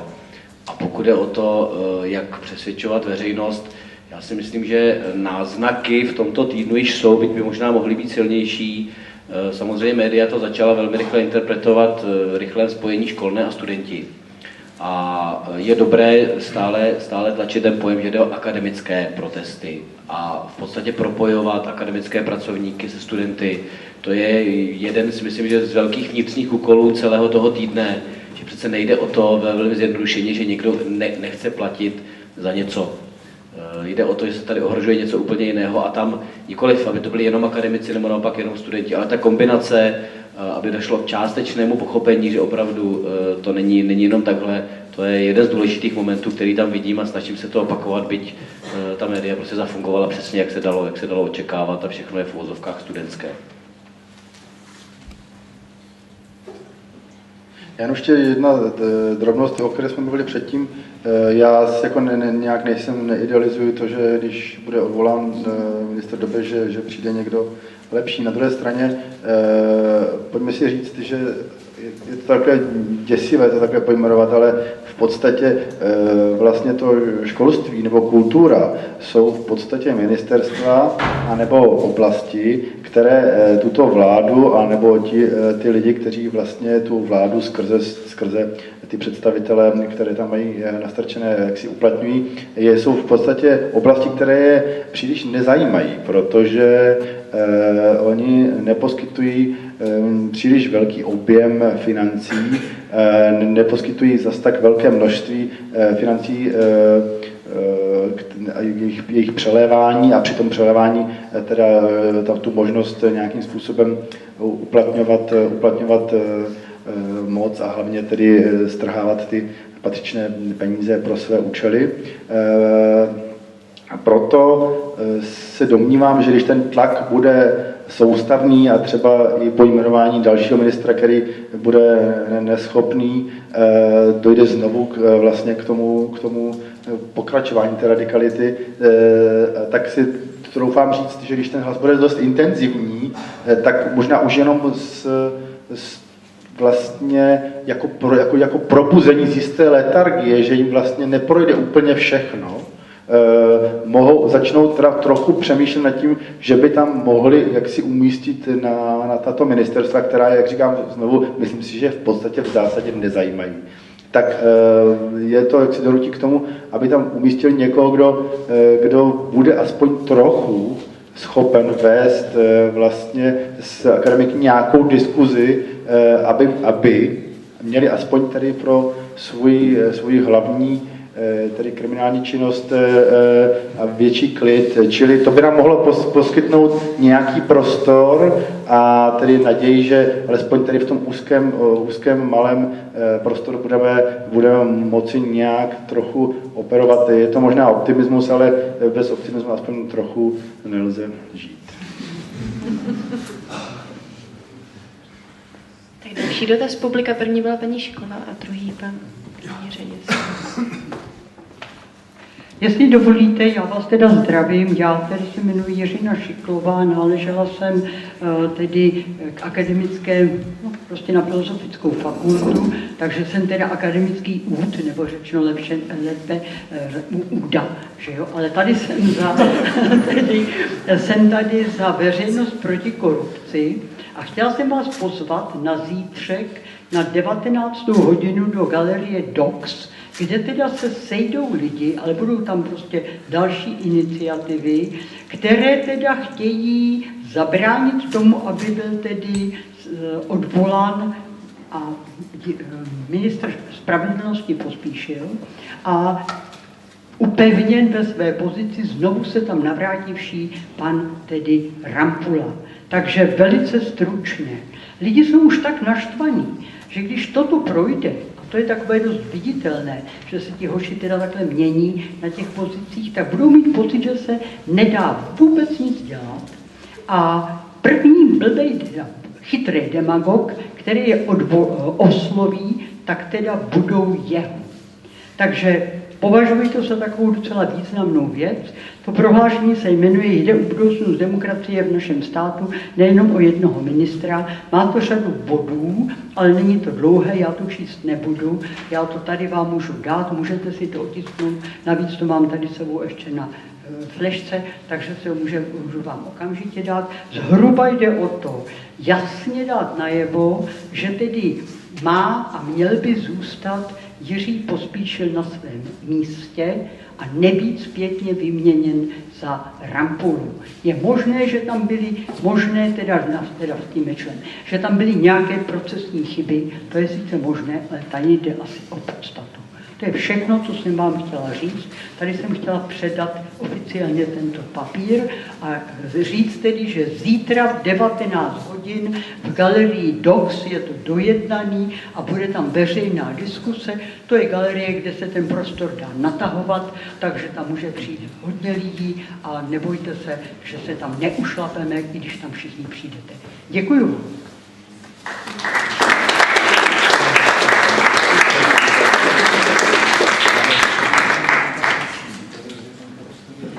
Jmenuji Michal Svatoš, jsem historik univerzity nebo univerzitních dějin a mám dojem, že z tohohle titulu bych měl dva nápady k těm praktickým nebo konkrétním bodům. V podstatě navazuji na to, co říkal pan děkan, to znamená, jsou dvě možnosti. Jednak ta, kterou šli studenti 60. let, to je to, co zmínil pan Pařízek, mimo parlamentní opozice, včetně zapalování aut tatínků, aby si uvědomili, že je něco snílého ve státě dánském. Ta druhá metoda je poněkud složitější a taky víc náročnější, totiž přijít s určitým protinávrhem.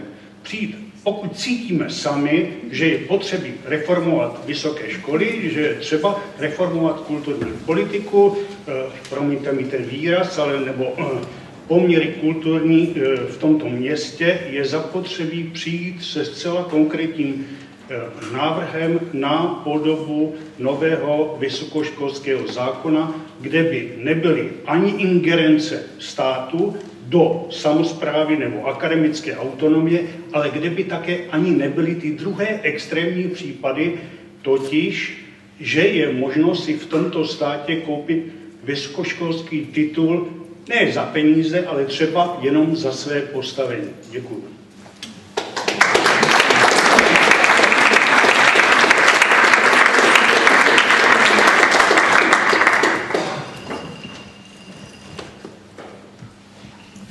Téhle poslední poznámce toho, těch alternativ, pokud vím, tak by měla začít vznikat, nebo už snad vzniká určitý poziční dokument Rady vysokých škol, která by měla přijít jako zástupce akademické půdy s nějakými základními tezemi. V tom, co tady padlo, byť v tom krátkém projevu, já tam vidím do budoucna dva, možná tři motivy, které by se měly stát tak principem jakékoliv reformy. A jeden z těch principů je bolestivý pro vysokoškolskou půdu, protože je to škaredé slovo, které se používá i v těch materiálech reformátorů, a to je diverzifikace.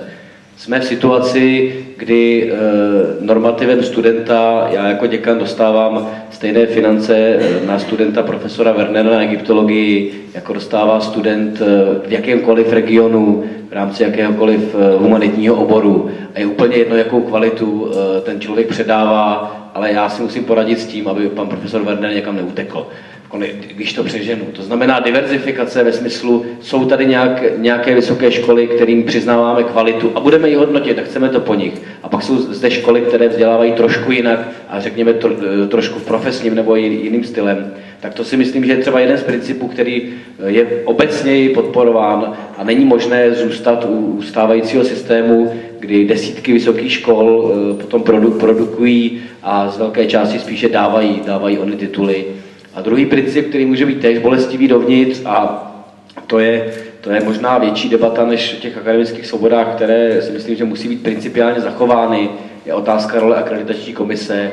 To znamená, to je možná nějaká naše vnitřní technikálie, která nemusí být na veřejnost mnoho vnímána, ale mnoho z těch záležitostí, které vlastně teď probublali Plzni nebo dalšími, je i věcí, že jakýkoliv kontrolní mechanismus, který tady měl být a byl možná nastaven formálně, prostě nezafungoval. To znamená, to, co teď velkým krokem akreditační komise učinila uzavřením Plzně, já si nejsem jist, zda neměla tu šanci již před lety v rámci toho kritického pohledu, který mohla i za stávajících podmínek uplatnit. Takže zase buďme k sobě sebekritičtí i v tom ohledu, že já bych ten pojem zahnívání úplně takhle ostře nepoužil, ale v něčem to opravdu zůstalo v tom prostředí tímhle. To znamená, z mého pohledu velmi jednoduše uchovat akademickou samosprávu, diversifikovat vysoké školy a velkou debatu kolem transformace a role akreditační komise, kde ten stát by měl mít jedinou možnost říkat, kterým směrem a jak to hodnotit, a to je ještě o velkou debatu. A to by měly být možná principy, najdeme jich víc, reforma jich přináší víc, ale velký souhlas s tím, že bez nějakého pozitivního názoru ve smyslu tohle je pro nás reforma, protože tohle jsou problémy, to je realita. My jsme v situaci, kdy se hovoří trošku vzhůru nohama. Tady je problém, že nejsou finance do veřejného sektoru školství, protože máme příliš mnoho vysokých škol za poslední léta, což způsobil stávající systém. A jediné, co vám to změní, milé vysoké školy, že vám změníme řízení. Já si myslím, že tohle je naprosto nelogická úvaha, kterou je potřeba obrátit v tom, že pokud těch méně prostředků věnovat školám, tak v podstatě jít do směrování kvality a zamyslet se i z hlediska státu, kde má hranice toho svého veřejného zájmu a co chce podporovat. Děkuji. Tak když už je řeč o pozitivních, konstruktivních návrzích, já bych tu chtěl zmínit setkání, které se bude konat 21. března v rámci toho projektu, o němž jsem už mluvil, Docs Agora, která je právě i věnována otázce, je to pojmenováno krize českého školství. Já vám to stručně přečtu, protože tam půjde právě nejen o kritiku, ale také o pozitivní nějaké návrhy, jakým směrem by se to mohlo ubírat a tímto vás zvu. Jinak o tom podrobnosti najdete na naší webové stránce příští týden, to je www.docs.cz. Takže anotace, stojíme na křižovatce, bude naše ekonomika založena na vzdělaných lidech, nebo budeme jednou z montoven globalizovaného světa. Rozhoduje se o tom nyní. Česká republika dává na vzdělávání 4,5% HDP, průměr vyspělých zemí je přitom 6,1%. To je z té zprávy o OECD, kterou jsem citoval. Předškolní vzdělání, které předurčuje rozvoj mentálních schopností dětí, je stále více finančně nedostupné, zejména pro sociálně slabší rodiny. Základní školy nejsou připraveny na nástup silných ročníků, učňovské školství a technické střední školy, které byly pýchou našeho školství, mizejí. Úroveň gymnázií klesá. Evropské peníze pro program vzdělání pro konkurenceschopnost jsou ohroženy, jejich efektivní využívání je více než sporné. Takže zvu vás 21. března v DOXu. Děkujeme. Také 21. března bude na Filozofické fakultě Univerzity Karlovy probíhat Den vědy. Takže to bude velmi kontrastní. Můžete navštívit samozřejmě oboje dvě akce. A já předám ještě slovo Davidu Jeřabovi. Já jenom ještě jednu drobnost, já nevím, možná, že už jsme asi třeba řekli hodně věcí, možná bychom tady taky mohli sedět několik hodin, ale jenom ještě k těm dvěma předeslaným možnostem, jak postupovat, zda tedy vlastně tou mimoparlamentní opozicí, v případě i nějakými radikálními kroky, kterými se tedy skutečně 60. léta jako domohla určitých změn, a nebo jenom tedy tou alternativou nějakých nabízením alternativních řešení. Já se trochu obávám, že v té současné letargii té společnosti budou muset tak trošku asi obě ty věci být zároveň, protože v podstatě nebude-li tady jistý nástin toho radikalismu, netvrdím nutně, že musí hořet úplně všechno, ale nebude-li tady nástin jistého radikalismu, ta většinová společnost už skutečně médií zmasírovaná na úroveň takové vyžvejklé houby, tak vlastně nebude nastartovaná k tomu, aby skutečně pochopila, že se něco děje a aby pochopila, že to je součástí také jejich života. A vlastně mám dojem, že musí studenti a popřípadě umělci fungovat momentálně jako takový, musí mít tu nepříjemnou funkci toho bodavého hmyzu, který vlastně tak dlouho obtěžuje toho člověka, že skutečně se nějakým způsobem potom rozhodne, že teda buď to, že je teda nějakým způsobem jako něco nepříjemného zlikviduje teda, a nebo si řekne, nebo se skutečně o to donutí se zamyslet nad tím a řekne si, aha, něco se skutečně děje. Protože ten proces 20 let vlastně, který tady máme, má skutečně několik analogií v historii, třeba nevím, poválečné Itálie nebo prostě několika zemí, kde skutečně došlo k tomu, že se určité věci, které se nedořešily, neustále nějakým způsobem propadaly a zabetonovávaly do toho stavu té společnosti. A jestliže to je dlouhodobý proces, tady to skutečně probíhal vlastně, když šlo o velkou změnu, tak ale vlastně zároveň od těch 90. let se tady do toho systému začleňovaly prostě chybné momenty a teď jsou naprostou součástí a naprosto ho určují ten systém, tak se teď obávám, že ten beton momentálně není možné nějakým způsobem rozrušit domlouváním, protože že to musí, byť jako mi to není úplně příjemné a taky nejsem jakoby radikální tak v tom směru, že by bylo nutné ničit, ale v každém případě je potřeba dát nějak najevo výrazněji vědět, že se něco děje a že to není jenom nějaká mediální kauza, která za 3-4 dny zase zmizí a někdo přesně tak, jak bylo řečeno, studenti mají teďka problém a příště mají problém zdravotní sestry. Tak teď jde o to, že je to problém, který je součástí celkového stavu společnosti. A toto musí trochu pochopit i bohužel ta velká část lidí, kteří už dneska jsou obětí toho systému, kdy skutečně se přelévají své hlasy teda jedné skorupované politické strany k druhé a vlastně plní v podstatě velmi podobnou roli u voleb, jako to bylo v určitém slova smyslu za komunistických dob, kdy prostě jenom odevzdávají střídavě ty hlasy a tím pádem upevňují tu moc, která tady je. Čili oni musí pochopit, že situace není jenom momentálně nějak kosmeticky problematická, ale že je skutečně nazralá k tomu, aby došlo k větším prostě reformám, ale zároveň samozřejmě nutné hned na to vlastně přijít s nějakými alternativami. Doufáme, že se nám v příštím týdnu podaří najít nějaké efektivní způsoby komunikace.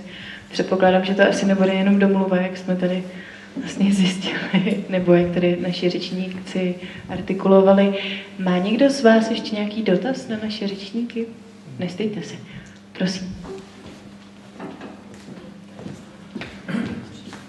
Omlouvám se, jestli dovolíte dětkovi něco říct. Jo? Já jsem pamětník do jisté míry. Jmenuji se Pleskot, učil jsem na vysokých školách do roku 69, pak jsem měl 20 let zákazu a pak jsem dělal ještě různé jiné věci a pak jsem byl znova na vysokých školách. Jedna věc, která mě děsila dlouhou dobu, v 90. letech, tedy, když jsem se vrátil na vysoké školy, byla komparace se studenty 60. let a studenty, které jsem potkal na vysoké škole. Studenti 60. let přes situaci, která byla, že v ruce držela teda moc komunistická strana, si byli už v 60. letech vědomi, že jsou politická síla.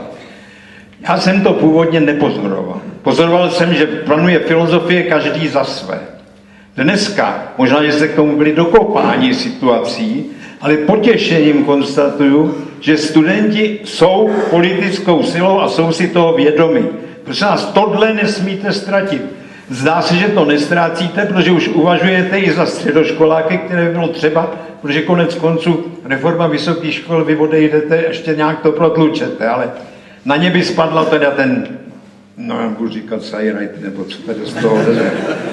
Tak to je tedy, prosím vás, jedna věc, ale to vědomí té politické síly je i v tom, že vystupujete na veřejnost, že jo. A já bych ale měl ještě jednu otázku na pana prorektora Stehlíka. Ten problém toho věcného, špatně? Já jestli ne... Dobře, pro děkana, dobrá. Děkana, ergo, já jsem měl dojem, že byl titulovaný jako prorektor někde, ale tak prosím vás, dejte to mému věku. A tam je jeden problém s tou diferenciací. Já zcela chápu, a prosím vás, to si vy musíte uvědomit taky, že problém úzkého hrdla se vyskytne, když máte ty požadavky, co tam byly, jo, které byly řečeny, já se s nima stotožňuju, ale realita je taková, že prostě Keller to velmi jasně řekl, jak situace dopadala teda v 60. letech s množstvím studentů, kteří pak nejednou neměli prostor k uplatnění. Ona ta otázka, je to taky ta kvalifikace, že jo? Čili vy musíte počítat s tím, a doufám, že teda se přesto přenesete, že to je rizikový podnikání taky, jo? Tohleto, jít studovat a najít potom místo ve společnosti. A tam mám tu otázku, aby totiž ten návrh nevustil v to, že tedy budou určité, bych řekl, dogmaticky monopolní učiliště, které dostanou ten monopol a ty ostatní budou vedle. Jo? Já chápu, že teda musí být rozdíl mezi špičkovými univerzitami, ten bude vždycky, a průměrnou vysokou školou. Ovšem, prosím vás, je zapotřebí, aby i tyto pracoviště měly možnost, kdy jakmile se tam, bych řekl, urodí, vytvoří se nějaké hnízdo kultury, hnízdo rozvoje, hnízdo kvality, aby se dostal nahoru a nebránili mu potom v tom jaksi monopolní zájmy některých třeba kamenných univerzit. Děkuji.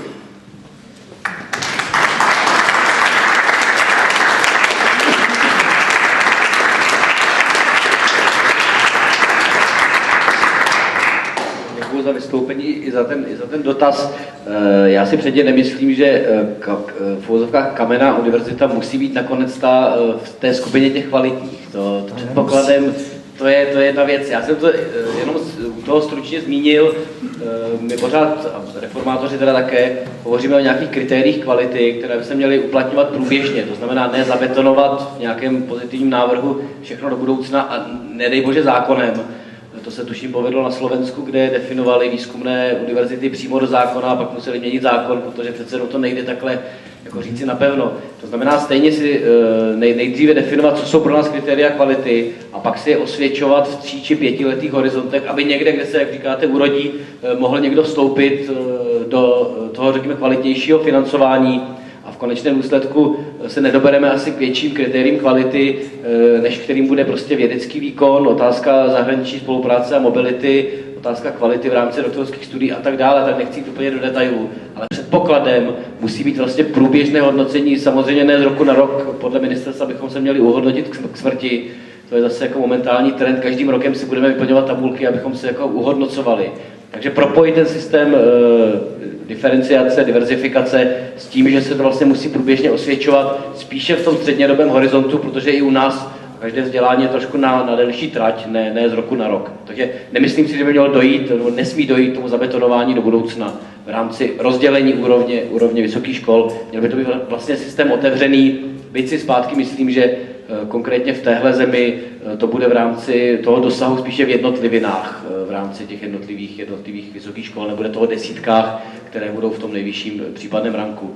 Ale bylo to spíše zmíněno jako princip, který zároveň musí být otevřený pro kvalitu. Víc k tomu asi ve chvíli, kdy není na stole ta reálná alternativa, říct si moc nejde.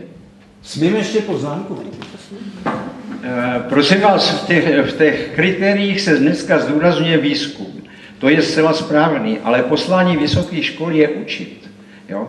A před 120 lety, nebo 130 lety jistý profesor Karlo Ferdinandovy univerzity pravil, že teda to vysokoškolské vzdělávání univerzitní za moc nestojí, protože studenti jsou posazeni a poslouchají, ale student má studovat a chodit se ptát. Byl to pozdější první prezident Československé republiky. Já občas mám dojem, že na situace vysokých škol je horší, než byla tehdy, tedy podle tohoto výroku. Čili rozumíte ten problém, kdy teda hodnotit teda i tu úroveň teda toho učení, jo? Si dovolím zase repliku, jestli můžu.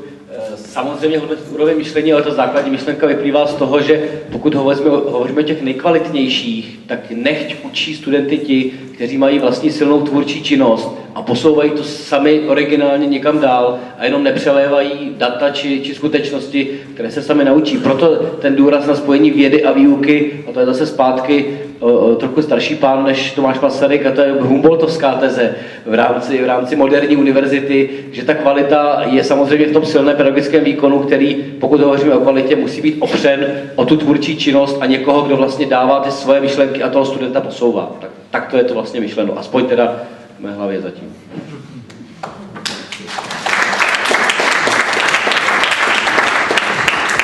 Já si dovolím dát prostor pro poslední dotaz z pléna, jestli ještě někdo chce.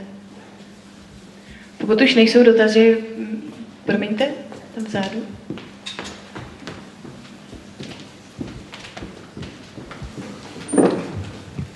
Dobrý den, já se jmenuji Daneš, jsem z Akademie věd, jsem byl předsedou legislativní komise Akademického senátu Univerzity Hradec Králové. A jenom jsem chtěl říct k těm návrhům, že máme také určité máslo na hlavě, že sice konference rektorů vypracovala nějaký ideový koncept reformy terciálního vzdělávání, ale dále jako nešlo. Čili všechno se nechalo na ministerských úřednicích, oni víme, jakou kvalitu můžou splodit, ale sami jsme žádný návrh nevypracovali. Myslím si, že jsme mohli za tu dobu přejít do protiofenzívy nějakým vlastním návrhem, jestli Můj názor sdílíte? Jestli mohu, tak já ho sdílím až teď, když to řeknu takto. Protože v standardním systému, který se zdál být možná standardní pro Českou konferenci Radu vysokých škol, legislativní návrhy jsou připravovány exekutivou a jsou připomínková místa, která se respektují. Tečka jednoho odstavce. Ve chvíli, kdy se nerespektují, je ta chvíle přijít od ideového návrhu zpětně a tady si myslím, že se nestratily roky, ale možná spíše měsíce. Dovedu si představit, že mohl na podzim ležet alternativní návrh, nikoli pouze ideí a ideového námětu, protože již v té chvíli bylo všem jasné, že nikdo neposlouchá, protože změna mezi červnem a listopadem bylo několik variant. Ještě moje poslední možná vzpomínka na jedno nejmenované další jednání ve sněmovně, kdy členka té K9, to je takzvaná ta chytrá komise poslanců, co jednají o záměru, průběžně listovala jednotlivými návrhy a pak řekla, já nevím, která verze je poslední. A to bylo před minulý týden. To znamená, ta míra chaosu přípravy je opravdu veliká, ale zpátky k tomu dotazu, ano, možná se zaspalo, ale jenom mírně v tom, že zase beru, že reprezentace jak ČKR, tak RVŠ musí přece jenom respektovat v procesu jistá pravidla, ale to respektování možná už bylo na hraně někdy v září roku 2011. Tady vidím ten prostor.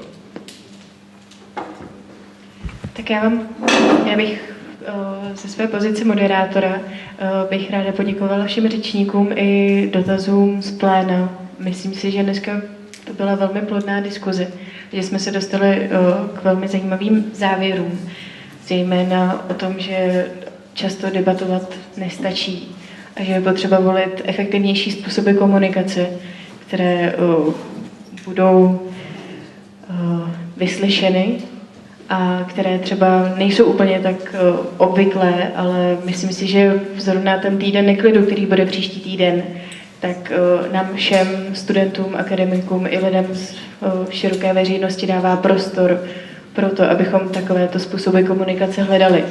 A doufám, že to, co bylo v podtitulu nebo tak nějak součástí té naší diskuze, proto jsme i tady v Divadle komedie, pojmenovat ty totožné tendence, které jsou podobné jak v kulturní politice, tak i v té vysokoškolské politice.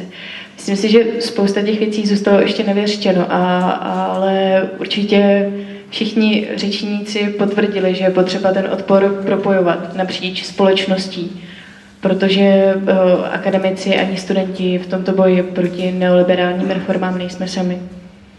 A ještě bych ráda připomněla, ještě jednou mi tady říkali, bych připomněla náš pátek, naši tiskovinu Neklid, což je tiskovina za svobodné vysoké školy. A tam se dozvíte, jak už jsem řekla, většinu argumentů, které jsou důležité k těm dvěma věcným záměrům zákona o vysokých školách a finanční pomoci studentům. A zároveň také základní výbavu argumentační pro ten příští týden, až budete vysvětlovat, za co jste v ulicích a za co jste v přednáškových síních a proč okupujete fakulty. Děkuji.